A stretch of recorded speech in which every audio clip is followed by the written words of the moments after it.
Hello everyone, how are you all? I hope all of you are fine. And dear students, you are doing your work very well at your home. We have discussed in previous lecture about the properties, physical properties of metals and non-metals, how physically metals and non-metals are different from each other. What are the physical properties of metals and non-metals? These properties we have discussed in our last video. Dear students, we studied about metals, that metals are electropositive in nature. Metals are electropositive in nature means metals acquire positive charge. आपने ninth class में पढ़ा होगा कि कुछ element ऐसे हैं they acquire positive charge and some elements are those which acquire negative charge. And you also know that how element acquire positive charge and negative charge. Positive charge is acquired when electrons are removed from the cells of an atom. किसी atom के element के atom में से cell में से electron अगर remove हो जाते हैं तब वो पॉजिटिव चार्ज एक्वायर करता है. और अगर कोई एलिमेंट का एटम इलेक्ट्रॉन गेन करता है then it acquire negative charge. So dear students, हमने जो बोला है कि metals are electropositive in nature, it means metals acquire positive charge on it. तो यहाँ पे देखेंगे, थोड़ा सा उस पॉइंट को लेकर क्लियर करते हैं. Metals are electropositive in nature. Metals are electropositive in nature. इसका मतलब क्या है? It means that metals acquire positive charge. Metals acquire positive charge on it. And you know, positive charge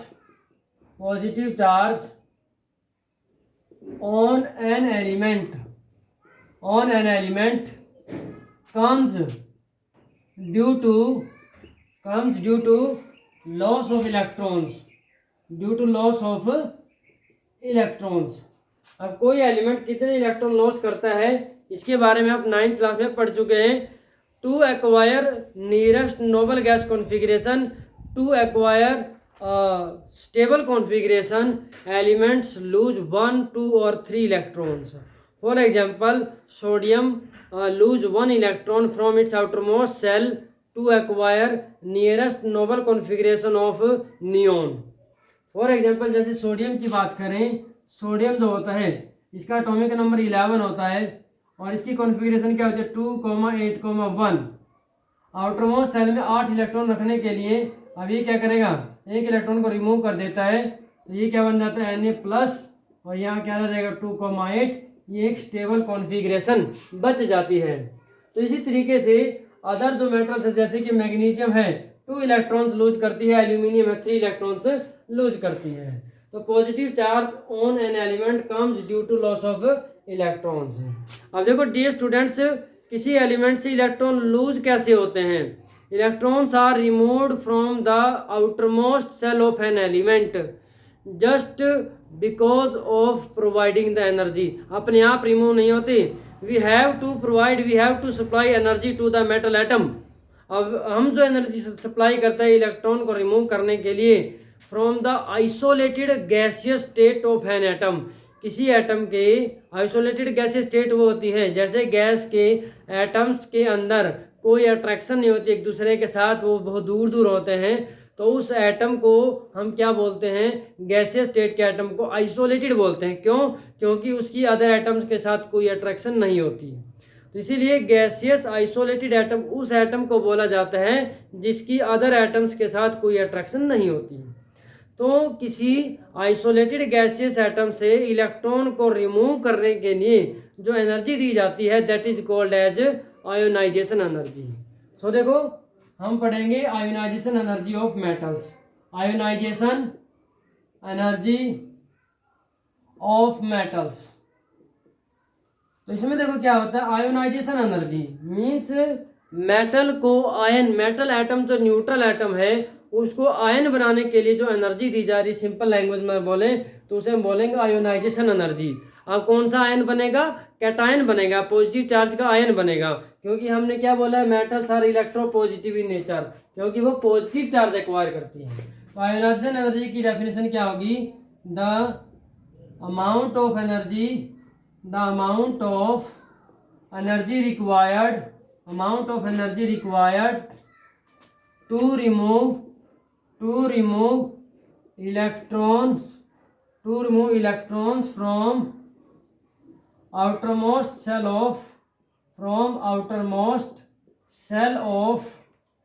an isolated gaseous atom, from an isolated gaseous atom. The amount of energy required to remove electrons from outermost cell of an isolated gaseous atom is called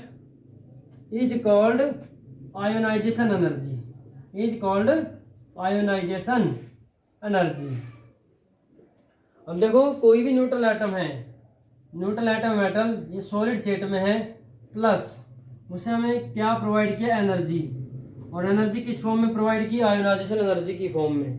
तो जो energy से क्या करेगा, for example metal जो है M plus charge acquire कर लेता है, 1 प्लस चार्ज एक्वायर कर लेता है, और प्लस में क्या होगा? 1 इलेक्ट्रॉन। तो यहाँ पर जो एनर्जी दी गई है, दिस इज आयोनाइजेशन एनर्जी। अब यहाँ पर देखो, एक इलेक्ट्रॉन रिमूव हो तो 1 प्लस चार्ज है, अगर 2 इलेक्ट्रॉन रिमूव होते मेटल से तो 2 पॉजिटिव चार्ज आता, 3 इलेक्ट्रॉन रिमूव होते तो it will acquire 3 positive charge. तो यहाँ से आपको क्या पता चला है कि कोई भी आइसोलेटेड गैसियस एटम है मेटल का, वो उसके आउटर मोस्ट सेल में से, बाहर वाले सेल में से इलेक्ट्रॉन को रिमूव करने के लिए जो एनर्जी दी जाती है, that is called as ionisation energy. So dear students, you can see from the structure of atom. For example sodium की बात करते हैं, यहाँ पर एग्जाम्पल अगर सोडियम का लें तो 9th क्लास में भी आपने पढ़ा होगा कि ये क्या आपका न्यूक्लियस है, न्यूक्लियस के सराउंडिंग में फर्स्ट सेल जो होता है, दिस इज के सेल बोलते हैं इसको। और कॉन्फ़िगरेशन क्या होती है, सोडियम जो होता है इसका एटॉमिक नंबर 11 है, 2,8,1। ये आपने 9th क्लास में पढ़ा होगा। 2,8,1 का मतलब क्या है? 2 electrons are present in first shell, 8 electrons are present in second shell and 1 electron is present in third shell. यहाँ पर देखो 2 electrons are present in first shell. उसके बाद फिर हमने क्या किया, 1 2 3 4 5 6 7 8 electrons are present in second shell and third shell जो है it consist of 1 electron only. So this is the structure of atom, of sodium atom. तो यहाँ पर देखेंगे हम आयोनाइजेशन एनर्जी को दिखा रहे हैं। तो जैसे फॉर एग्जांपल हम क्या करते हैं, इस इलेक्ट्रॉन को आउटरमोस्ट सेल के इलेक्ट्रॉन को एनर्जी दे रहे हैं। हमने क्या प्रोवाइड किया, एनर्जी प्रोवाइड की। तो एनर्जी प्रोवाइड करने से क्या होगा, देखो ये जो इलेक्ट्रॉन्स होते हैं पार्टिकुलर सेल में या ऑर्बिट में, ये जो सर्कुलर पाथ होता है इसको सेल बोलते हैं। तो हर एक सेल की फिक्स एनर्जी होती है। तो जैसे हम बाहर से एनर्जी देंगे तो उस इलेक्ट्रॉन की एनर्जी उस पार्टिकुलर सेल की एनर्जी से ज़्यादा हो जाती है, जिसकी वजह से वो इलेक्ट्रॉन उस सेल को छोड़ करके रिमूव हो जाता है, बाहर निकल जाता है। तो यहाँ से जैसे ही इलेक्ट्रॉन रिमूव होगा तो इलेक्ट्रॉन रिमूव होने के बाद इस बाहर वाले सेल में कोई इलेक्ट्रॉन नहीं बचेगा। तो इसका मतलब क्या है, बिना सेल के, बिना इलेक्ट्रॉन के कोई भी सेल जो है रिप्रेजेंट नहीं किया जाता। तो हम क्या करते हैं, आउटरमोस्ट सेल को ही रिमूव कर देते हैं, क्योंकि एक इलेक्ट्रॉन रिमूव होने से कोई इलेक्ट्रॉन इसके अंदर नहीं बचेगा, इसलिए सेल ही रिमूव हो जाएगा। तो हमारे पास जो स्ट्रक्चर आएगी एटम की वो कैसी हो जाएगी, यहाँ पर आप देखेंगे फर्स्ट सेल है 2 इलेक्ट्रॉन और सेकंड सेल 1 2 3 4 5 6 7 8। तो यहाँ पर 2,8 दो ही सेल बचेंगे। 2,8 स्टेबल कॉन्फ़िगरेशन है, बाहर वाला सेल कंप्लीटली फिल्ड हो गया, 8 इलेक्ट्रॉन इसके अंदर हो गए हैं। अब ये क्या बन जाता है, Na+ आयन बच गया और प्लस में जो इलेक्ट्रॉन रिमूव हुआ है वो आ गया। तो यहाँ पर जो एनर्जी दी गई है दिस इज आयोनाइजेशन एनर्जी। तो डियर स्टूडेंट्स आपको समझ में आ गया होगा, क्योंकि कई बार जो है आयोनाइजेशन एनर्जी के बेस पर भी क्वेश्चन पूछा जाता है 10th क्लास में। एनसीईआरटी में जो है इसका जो है इसके बारे में डिस्कस नहीं किया जाता, बट फिर भी आपको ये पता होना चाहिए। So dear students, now we are going to discuss chemical properties. Physical properties we have already discussed. Today we are going to discuss chemical properties of metals. Chemical properties of metals. Chemical properties का meaning क्या होता है, पहले भी मैं आपको बता चुका हूँ। Chemical properties means chemical reactions that particular element और सब्सटेंस अंडरगोज। मीन्स क्या है कि केमिकल प्रॉपर्टीज ऑफ मेटल्स का मतलब है कि कौन कौन सी केमिकल रिएक्शन जो है मेटल्स शो करते हैं, that is called as chemical properties of metals.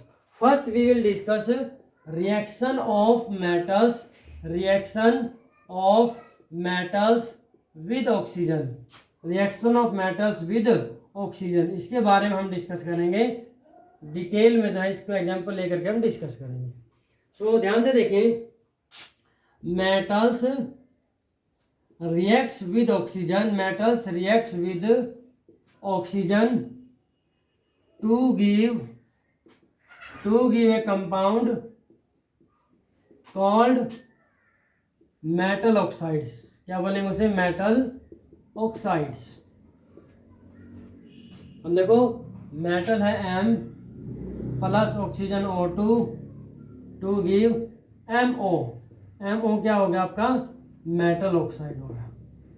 अब ये देखो मेटल ऑक्साइड का फॉर्मूला कुछ भी हो सकता है। यहाँ पर जनरली मैंने MO जो एग्जांपल लिया है, तो यहाँ पर डिपेंड करेगा कि वो मेटल एटम पॉजिटिव चार्ज कितना एक्वायर करता है, उसके अकॉर्डिंग इस ऑक्साइड का फॉर्मूला अलग अलग होता है। फॉर एग्जांपल जैसे सोडियम की बात करते हैं, सोडियम Na है प्लस O2, रिएक्शन जब होगी तो ऑक्साइड का फॉर्मूला होगा Na2O। अब आप कहेंगे ये कैसे पता चलेगा, हमें कैसे पता चलेगा कि ये ऑक्साइड का फॉर्मूला बनेगा। 9th क्लास में आप ऑलरेडी पढ़ चुके हैं।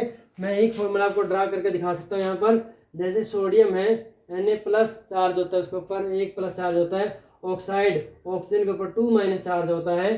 तो जब इन दोनों को मिला करके फॉर्मूला बनाएंगे तो देखो यहाँ पे क्या होगा, Na इसका चार्ज कितना है 1, इसका चार्ज कितना है 2, फिर चार्ज को क्या करते हैं, क्रॉस मल्टीप्लाई करते हैं, तो Na के साथ 2 की मल्टीप्लाई होगी, ऑक्सीजन के साथ 1 की, फॉर्मूला क्या बन गया, Na2O बन जाता है। तो इस तरीके से आपको फॉर्मूले यहाँ से बनाने आने चाहिए, तभी जो आप केमिकल रिएक्शंस को कर सकते हो। वैसे भी फर्स्ट चैप्टर में इसके बारे में हम काफ़ी प्रैक्टिस कर चुके हैं। नेक्स्ट है Mg की अगर बात करें, Mg प्लस O2, यहाँ से क्या होगा MgO। तो इसको अगर बैलेंस करें तो 2Mg प्लस O2 2MgO, और यहाँ पर अगर हम करें 4Na प्लस O2 2Na2। यहाँ पर आप इस तरीके से बैलेंस इसको कर सकते हैं। अगर देखिए एल्यूमिनियम की बात करें, Al plus O2 it will give Al2O3। अब ये जो फॉर्मूला कहाँ से आ रहे हैं, ये आप जैसे अभी मैंने Na2 का फॉर्मूला ड्रॉ करके बताया है, in the same way you can draw the formula of magnesium oxide and aluminium oxide. तो बैलेंस करेंगे, यहाँ पर 2Al है और यहाँ पर 3 और 4Al हो जाएगा, प्लस 3O2 2Al2O3 फॉर्मूला बन जाता है। तो यहाँ से आप क्या देखेंगे, metals when react with oxygen it give metal oxides. तो जो कंपाउंड बनता है उसे क्या बोलते हैं, मेटल ऑक्साइड्स। अगर हम मेटल ऑक्साइड की डेफिनेशन बोलें तो क्या होगी, मेटल ऑक्साइड्स क्या होते हैं, the compounds of metal with oxygen that are called as metal oxides. तो डियर स्टूडेंट्स, मेटल ऑक्साइड जो होते हैं, metal oxides are basic in nature. Metal oxides are basic in nature. Metal oxides are basic in nature का meaning क्या होता है कि metal oxide जो हैं वो बेसिक नेचर के हैं। अब how we will check that metal oxides are basic in nature. So dear students, इसको चेक करने के लिए रिएक्शन होती है when we add water to the metal oxide. Metal oxide के साथ अगर वाटर ऐड करेंगे इट विल फॉर्म बेस। देखो metal oxides are basic in nature because metal oxides when react with water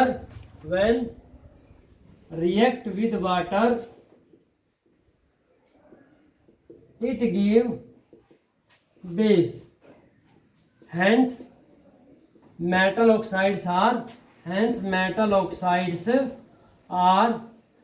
basic in nature। तो यहाँ से मैंने क्या बताया कि metal oxides basic in nature होते हैं, क्योंकि मेटल ऑक्साइड वाटर के साथ रिएक्शन करके बेस बनाते हैं, इसीलिए वो बेसिक इन नेचर होते हैं। देखो कैसे, मेटल ऑक्साइड जैसे हमने लिया Na2O लिया प्लस H2O, इसमें हमने वाटर ऐड किया H2O, तो यहाँ से क्या बनेगा NaOH बनता है। Metal oxide plus water NaOH बन जाता है। MgO है, MgO प्लस H2O ऐड किया, यहाँ से क्या बन जाएगा MgOH whole twice, MgOH whole twice. तो यहाँ से आप देखेंगे मेटल ऑक्साइड ऑक्सीजन वाटर के साथ रिएक्शन करता है तो बेस बना रहा है, मेटल ऑक्साइड है ये भी वाटर के साथ रिएक्शन कर रहा है, बेस बना रहा है। रिएक्शन को बैलेंस आप कर सकते हैं Na2O प्लस H2O, यहाँ से आप क्या करेंगे 2NaOH बन जाएगा आपका। तो यहाँ से ये ऑलरेडी बैलेंस है। तो यहाँ पर देखो ये भी क्या है बेस, ये भी क्या है बेस।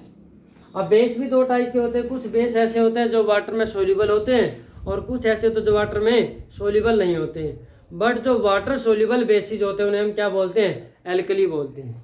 जैसे कि हमने Na2O का एग्जांपल लिया, ऐसे हम लिख सकते हैं K2O प्लस H2O, तो क्या बन जाता है KOH 2KOH, ये भी क्या है बेस है।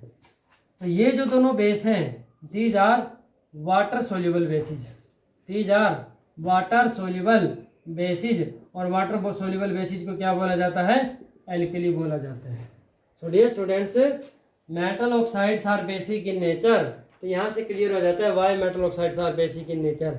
अगर क्वेश्चन आता है एग्जाम में why metal oxides are basic in nature, then you have to write metal oxides are basic in nature because when metal oxide react with water it will give base, और फिर chemical reaction आपने लिख के दिखानी है। तो इस तरीके से आप बता सकते हैं metal oxides are basic in nature. ये ऐसे कर सकते हैं, मेटल ऑक्साइड को वाटर में डिजोल्व करें तो जो कंपाउंड बनेगा उसकी फिर लिटमस पेपर के साथ हम जो है टेस्ट कर सकते हैं, या फिर उसकी एसिड के साथ रिएक्शन कर सकते हैं। तो उस तरीके से हम जो है एक्सपेरिमेंटल वेरिफिकेशन भी करके दिखा सकते हैं। क्लियर हो गया डियर स्टूडेंट। नेक्स्ट आता है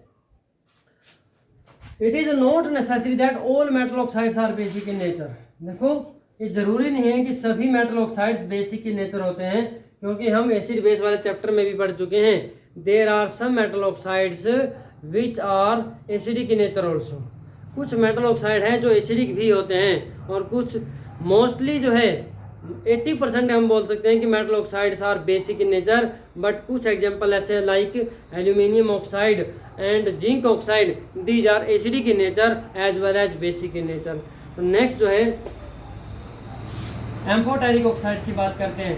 amphoteric oxides, amphoteric oxides, amphoteric oxides are the metal oxides, the metal oxides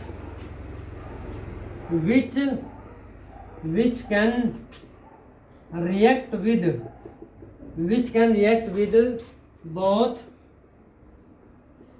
acids as well as bases, acids as well as bases to give salt and water are called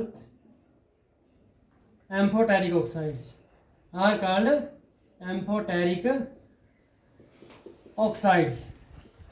या इस तरीके से लिख सकते हैं the metal oxides, the metal oxides which are acidic as well as basic in nature, which are acidic as well as basic in nature are called amphoteric oxides, are called amphoteric oxides. Example मैंने बताया है, examples are aluminium oxide Al2O3 and zinc oxide ZnO etcetera. अब देखो amphoteric oxide paper में बहुत ज़्यादा question आता है, ये आपको साथ में केमिकल रिएक्शन लिख करके प्रूव करके दिखाना होता है, शो करके दिखाना होता है। Dear students, in chemistry without chemical reaction is nothing. If you are able to answer any question in form of chemical reaction, that is very good idea. तो आप केमिकल रिएक्शन की हेल्प से अगर किसी क्वेश्चन का answer देते हैं तो बहुत अच्छी बात होती है, you can get good score in chemistry. तो इसी वजह से अगर जिस बच्चे की केमिकल रिएक्शन जो है बैलेंसिंग ऑफ केमिकल रिएक्शन में क्या प्रोडक्ट बनता है और किस तरीके से केमिकल रिएक्शन होते हैं, अगर ये चीज़ें आपको क्लियर हैं तो आप केमिकल रिएक्शन की फॉर्म में अगर आंसर देते हैं तो आपको बहुत अच्छा जो है स्कोर मिल सकता है। तो हम बताएंगे भी metal oxides are basic in nature. Amphoteric oxides की एग्जांपल हमने लिखे हैं, वो रिएक्शन करके दिखाएंगे। हम जिंक का एग्जांपल लेते हैं ZnO। ZnO हमने बोला कि मेटल जिंक ऑक्साइड जो एम्फोटेरिक ऑक्साइड है ये एसिडिक और बेसिक दोनों नेचर के हैं। इसका मतलब ये एसिड और बेस दोनों के साथ रिएक्शन कर सकता है। तो एसिड के साथ रिएक्शन करेंगे ZnO प्लस HCl तो क्या बनेगा, साल्ट बनेगा ZnCl2 प्लस क्या बनेगा, H2O। In the same way अगर ZnO जो है इसकी बेस के साथ रिएक्शन कराते हैं, NaOH के साथ रिएक्शन कराते हैं, यहाँ से क्या बनेगा Na2ZnO2 प्लस H2O। अब देखो ZnO प्लस HCl बैलेंस करेंगे इसमें 2HCl हो जाएगा, ZnCl2 प्लस H2O बन जाएगा और यहाँ से ZnO plus NaOH Na2ZnO2 plus H2 इसको भी बैलेंस कर लेंगे। तो ये जो होता है जिंक क्लोराइड होता है और ये क्या होता है सोडियम जिंकेट। क्या होता है ये सोडियम जिंकेट। ये बहुत इंपॉर्टेंट रिएक्शन है, ये एसिड बेस वाले चैप्टर में भी हम इसको पढ़ चुके हैं। दूसरा एग्जांपल हम लें aluminium oxide Al2O3, it react with HCl।